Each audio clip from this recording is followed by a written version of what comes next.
Hi guys, welcome to another video. Hope you're all keeping well. Now for this video I'd like to talk about an absolutely awesome book that arrived for me just the other day in the post. Now this is actually a follow-up to this book here, which I got last week, A Vault of Horror. Again, this was written by the same author, Keith Topping, and the book is called Return to the Vault of Horror.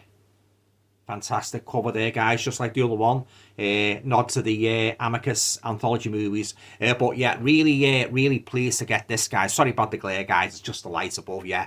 But yeah, really excited to get this. I did actually know this was coming out because the author said to me, I spoke to him, I told him I had done a review of his book, and I spoke to him, I think it was on YouTube or Facebook or one of those channels, and he said he was going to do a sequel and it'll be coming out in January 2025. Well, you know, the minute he said that, I was instantly enthused. So there you go, guys. Finally got it in my hands, the Return to the Vault of Horror, a book of 58 great British horror movies from 1956 to 1978. Lovely, these books, guys. Hope he does a third one. All right then, guys, just to give you some idea anyway of the contents, I'll just read you the synopsis at the back.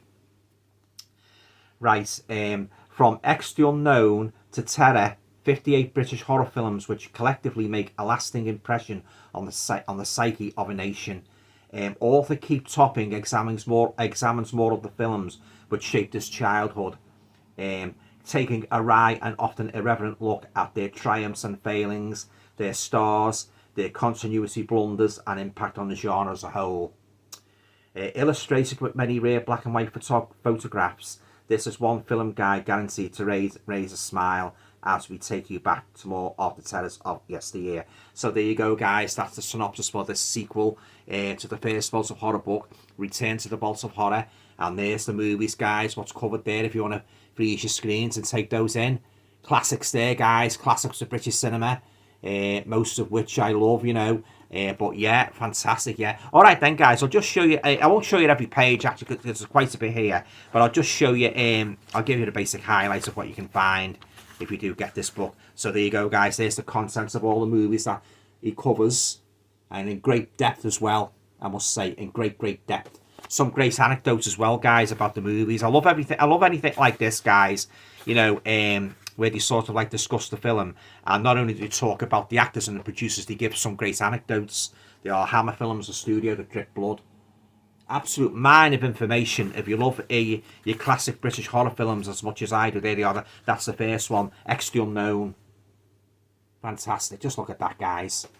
Every British horror fan should have this book. Both books actually in the collection, because you know, honestly, these are some of the best movie books I've ever had. That's a good one. The Snorkel Hammer from 1958. I've got that in the box set. Great one, that. Very underrated movie. But yeah, I love the way, as I say, it puts them all in sort of like numerical order. And he basically broaches the subject and that, you know, the directors and cast, and then he goes on to discuss like themes, you know, the drugs that don't work, outrageous methods of dispatch, everything really, guys. You can sort of like, once from a movie, it gives you a thorough insight into every movie, what he covers. There's a great one, The Revenge of Frankenstein, starring the late great Peter Cushing. And there you are, guys, a mine of information. This is what to expect, guys. If you get this book, you know, you're going to get a great deal of information about these classic British horror movies. And as I say, no fan of British horror should be without this book. That's a good one. Horrors of the Black Museum.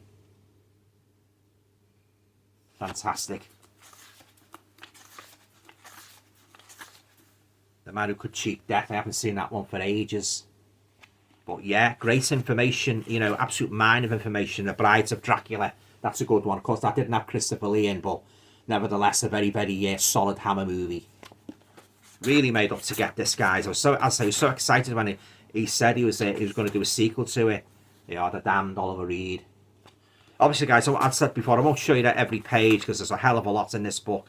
Just show you the highlights, Paranoiac, and what you can expect. I love the way he categorizes and that, like he does themes, and he does like, you don't see many of these today. If there's any nudity in it and that, you know, who misses? Oh, you naughty boy! Yeah, but yeah, and the story behind the movie and everything really, all categorized, lovely, beautifully set out. That's a good one, guys. Nightmare. Very underrated Hammer movie. I just hope he does. That's a great one, that Unearthly Stranger. Very underrated movie. Kind of a sci-fi horror. Great one, that. And they are Witchcraft, a good one as well. Witchcraft, yeah. Starring the late great Lon Chaney Jr. So it's not just Hammer films he covers, guys. He covers other classics of the British horror genre as well, like Amicus and Tygon. There's Roman Polanski's Repulsion. Great movie. And an absolute mine of information if you want to know the ins and outs of the movie and that, you know. Really done well. Eye of the Devil, starring lovely Sharon Tate. One of my favourite horror movies of the 1960s. Eye of the Devil, Sharon Tate. Gorgeous girl and a very, very talented actress, sadly all taken from us all too soon. But yeah, I really made up with these books, guys. The Revenge of the Blood Beast. So as I say, guys, this is what you can expect to find if you buy these books. Basically all the films and that, you know, and then you sort of like everything about the movie. What you could possibly, you know, want to know. So I'll be getting stuck into this one. Countess Dracula. Yeah, so there you go, guys. That's the sequel. That's the sequel to A Vault of Horror. That is Return to the Vault of Horror by Keith Topping. So there you go, guys. Fantastic. And I'm just going to show you the other one as well. This is the first one I bought last year. And again, I'll just read you the synopsis. From Night of the Demon to the House of Whipcord. 80 British horror films which collectively made a lasting impression on the psyche of a nation. Author Keith Topping examines the films which shaped his childhood, taking a wry and often irreverent look at their triumphs and failings, their stars, their continuity blunders and impact on the genre as a whole. Yeah, it's basically the same as what he said on the other one, yeah. Illustrated with many rare black and white photographs, yeah. This is one film guide to guarantee to raise a smile as you take, yeah, as we take you back to the terrors of yesteryear. So there you go, guys. Again, here's all the movies, what's covered. You want to freeze your screens and take those in, guys. Yeah, so two awesome books, guys. That's The Vault of Horror by Keith Topping and a sequel, Return to the Vault of Horror. So if you love your British horror movies, guys, as much as I do, you could do no worse than you know, pick these books up, yeah. And yeah, so yeah, absolute mine of information. And when I'm going to be watching these, whenever I watch these movies, it's great to have these books at hand. If you want to, you know, dip in, like the good coffee table books, guys. Now you can basically just dip in and find information about a particular movie. So say you wanted to know about, for instance, like yeah, a Clockwork Orange. A Clockwork Orange is in here as well. You could just look it up and then just find out everything about it. Scars of Dracula, that's a big favourite of mine. Yeah, Horror Hospital, some great titles here, guys, yeah. That's one I haven't seen. Mumsy, Nanny, Sonny and Girly, that's very, very hard to get, that one. House of Mortal Sin, that's a good one. Go get it all here, guys, and there's the other one. The Witchfinder General's in that one. Yeah, absolutely fantastic books, and hats off to Keith Topping, you know, for producing such fantastic volumes, references on, you know, British horror movies and that, you know, so there you go. Look lovely on the shelf, yeah. Okay then, guys, that's it.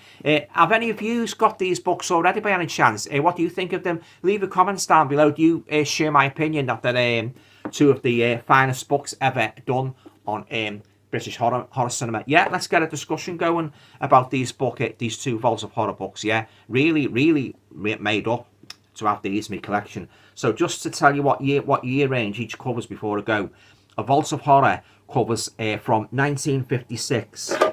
From 1956 to 1974, great illustration of Joan Collins there from Tales from the Crypt. Yeah, so as I say, that covers from 1956 to 1974, and then this one covers from 1956 to 1978.